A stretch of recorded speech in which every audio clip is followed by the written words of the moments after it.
কলকাতায় আবারও একসঙ্গে ধরা দিলেন টলিউড অভিনেতা সোহম চক্রবর্তী ও অভিনেত্রী প্রিয়াঙ্কা সরকার।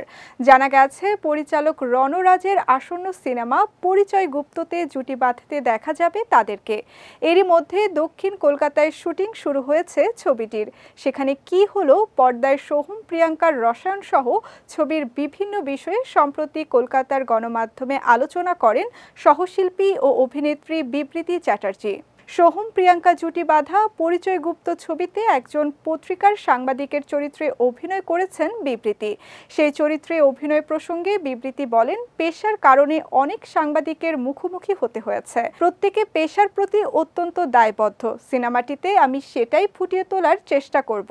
পরিচয় গুপ্ত সিনেমায় সোহমের চরিত্রের নাম আকাশ ও প্রিয়াঙ্কা থাকছেন মেঘলা চরিত্রে, আর সাংবাদিকের চরিত্রে থাকা বিবৃতি রয়েছেন বৃষ্টি নামে।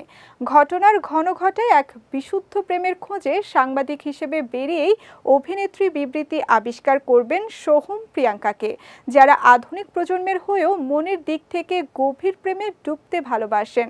শোনা যাচ্ছে শীঘ্রই মুক্তি পাচ্ছে রণরাজের প্রথম এই চলচ্চিত্রটি।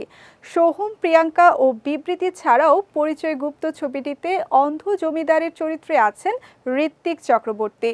পাশাপাশি নারী বেশে দেখা যাবে জয় সেনগুপ্তকে। এছাড়াও গুরুত্বপূর্ণ ভূমিকায় অভিনয় করেছেন ইন্দ্রনীল সেনগুপ্ত, দর্শনা বণিক, অবন্তিকা ব্যানার্জি সহ অনেকে। কলকাতার হ্যারির পর পরিচয় গুপ্ত ছবিতে ফের সোহম প্রিয়াঙ্কা জুটির রসায়ন দেখার অপেক্ষায় রয়েছেন তাদের ভক্ত অনুরাগীরা।